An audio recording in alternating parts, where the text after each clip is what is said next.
Toxic people literally hold you back. They hold you back. I'm a dog, but I still wanna party. Pink felt like I'm ready to bend. I'm a 10, so I pull in a can. Like Daddy, all of the Barbies is pretty. Damn, all of the Barbies is bad. It girls, and we can play tag. Hey, welcome back to my channel. It's Drea.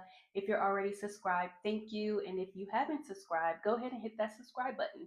So if it looks like I'm in my bathroom, it's because I am in my bathroom.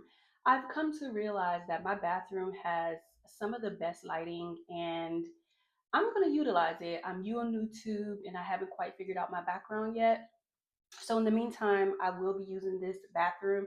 And since I talk about like advice and self-help and send encouraging messages out to whoever may need it, it kind of reminded me of when you go to the club or you go to like a fancy restaurant and you meet a girl in the bathroom and y'all having like such this great conversation and she gives you like a really nice compliment or some type of advice and you're like, wow, like that girl in the bathroom was so dope. That girl in the bathroom was so cool. Like she really gave me some life lasting advice or she just really gave me that compliment I was looking for while I was feeling down. So this can kind of be like that girl in the bathroom series. Like I'm coming to you, giving you advice, encouraging you, and letting you know, keep going, girl.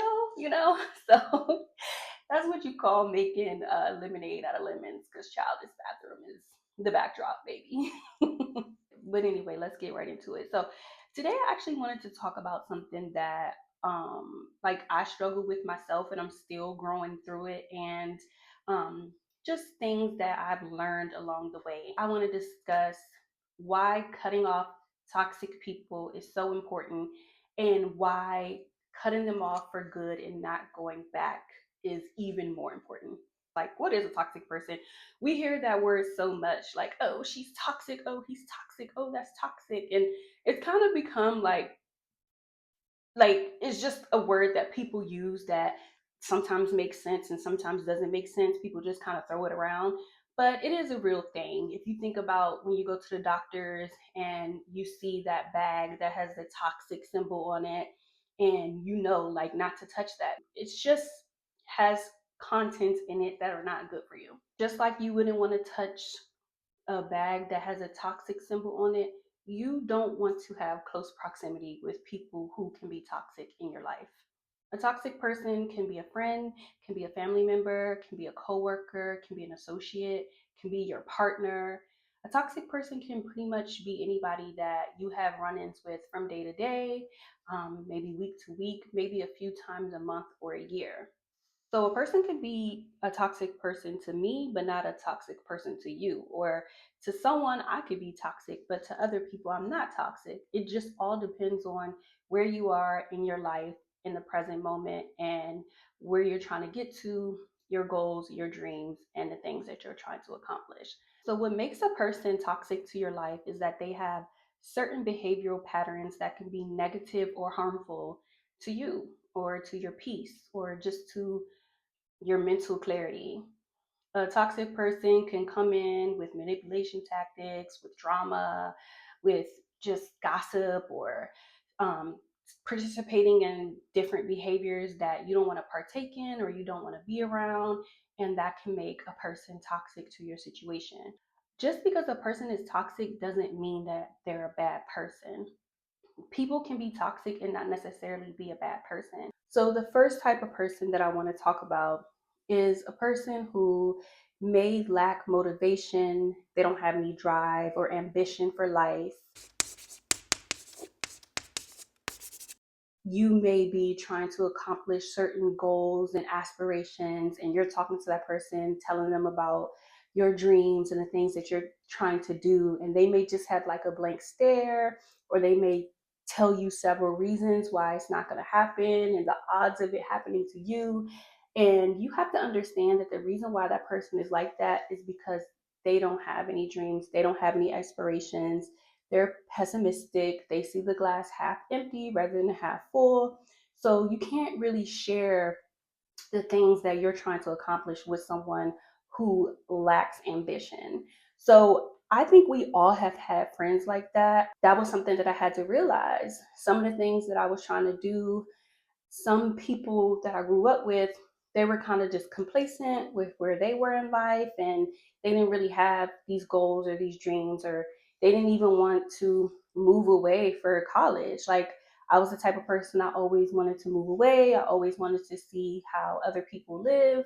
I wanted to see the world. I had to pick up friends along the way who were just as driven and who were just as motivated as I was. And that doesn't make you a bad friend because you're creating distance between you and a person who lacks motivation, or they can't encourage you because they can't encourage themselves. Motivation is literally contagious. If you're around non motivated people, you won't be motivated either. Being the smartest, most accomplished person in the room is not always a flex. You actually want to be in a room full of people who are more successful than you, who may have accomplished more than you, who are smarter than you, because then you can grow and learn from those people. You don't want to be the big fish in a small pond. I'd rather be a small fish in a big pond. So then that way I'm networking with the other fish, I'm learning from the other fish, I'm observing and seeing what they're doing, I'm watching how they went about obtaining the things that they have. That's what you want to be in. You want to be in a space where you're constantly growing, where you're constantly progressing. You don't want to get complacent where you just give up. You want to always be setting new goals for yourself. A person who has seemingly always has bad luck. Something crazy always happens to them over the weekend, or they're always in relationship drama, they're always in friend drama, and they're just calling you and leeching onto you too much. They need your advice. They need you to help them figure out a problem. They want you to draft out a text to send to their ex because they don't know what to say. And sometimes you're on the phone with this person for hours trying to help them and consult them in life's problems. And it becomes an unbalanced friendship where you're pouring so much more into that person than they're able to pour into you. And know that person is not a horrible person and they're not a bad person, but in that point in your life, they're too much for you, especially if you have some things that you're trying to accomplish. There's no way you're going to be able to focus on your own growth if you're constantly pouring yourself into somebody else. So I've had friends like that who I've had to distance myself from. I've been that person before, trust me. I've been the person that was in a bad relationship who was always calling my best friend, like, why do you think he did this? Why do you think he said that? And it was very selfish of me to do that. No one can handle all that. Trust me, nobody can. So even if you're watching this video and you're thinking, I can be like that sometimes, you need to take a step back because you're putting too much on that person and it's emotionally draining. I think it's called an energy vampire, where somebody just sucks all the energy out of you. I think that's what it's called. But I've been that person before. Just because I'm talking and speaking about toxic people doesn't mean that I've never been toxic before. Like, of course, I've been toxic before. Another type of toxic person that I want to discuss is a person that maybe be a party animal. Maybe they are a heavy drinker, or they're just always out at the bars and at the clubs, and it might just be too much for you. Maybe you don't want to be around that because you have goals and things that you're trying to accomplish. And if you're with that person all the time, you're going to find yourself having a drink. You're going to find yourself at the bar. You're going to find yourself at the club. You're going to get drunk and you're going to be hungover. The next day is going to come and you're not going to be able to go to the gym or accomplish what you were trying to accomplish for that day. If you're on a path of eating healthy, how are you going to be healthy if you're always drinking? So that person is not necessarily a bad person, but they could be toxic for you in that period of your life because what they're doing is not aligning with where you're trying to go. And then sometimes you could just have plain old people who are just toxic, not good for you, bad friends. Have you ever had a friend who you feel like is always talking down on you? They're condescending, they're picking at you, they're asking you, why'd you do this? Or why do you have that? Or they're trying to embarrass you in front of somebody, or they're making it seem like the things that you accomplished are not that great.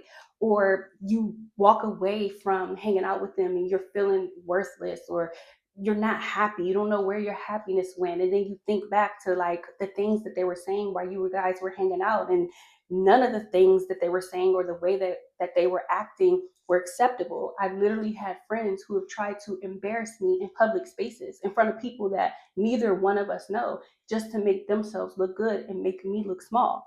Those people are not your friends. People who are always writing stuff off as is just a joke. It's not a joke. They're really trying to belittle you. They're really trying to make you feel worthless and talk down on you and be condescending because they can't handle where you are in your life and where they are in their life. Some people are just so miserable that they're going to come around you and make you and everybody else miserable. You have to stay away from those type of people. The saying that misery loves company is actually true. When you choose to walk away from toxic people, you're taking control over your life. You're sending a message. You're sending a message to that person that know your behavior is not okay and know I will no longer accept it. And you're sending a message to you that you respect yourself, that you love yourself, that you care enough about what you're trying to do with your life and where you're trying to go, that you had to walk away from this person, whether this is someone you've known your whole entire life, whether it's a partner or a family member. If a person that you are in contact with is making you feel worthless and making you feel like the things that you want out of life are not attainable, you don't need to be around that person. And being around toxic people and people who aren't driven and people who aren't motivated, you will become that same person that you don't want to be like. You have to protect your emotional and mental health. When you clear your space of negative people and toxic people, you actually open space for positivity to flow in, positive relationships, healthier relationships. You build a closer relationship with God. You get answers to the questions that you've been looking for. But when you have negative people in your life, you have no mental clarity. You're confused, your thoughts are just all over the place. And that's because you have too much negative energy around you and you can't create space for positivity to flow in. Maintain your self respect. Your personal growth and success is a priority.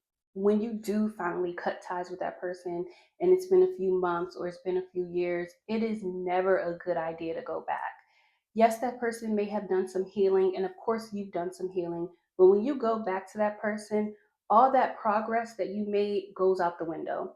Have you ever reconnected with someone and for the first couple of weeks, things were going so good? And then once it got to a month or a few months later, you remember, oh, this is why I stopped talking to this person.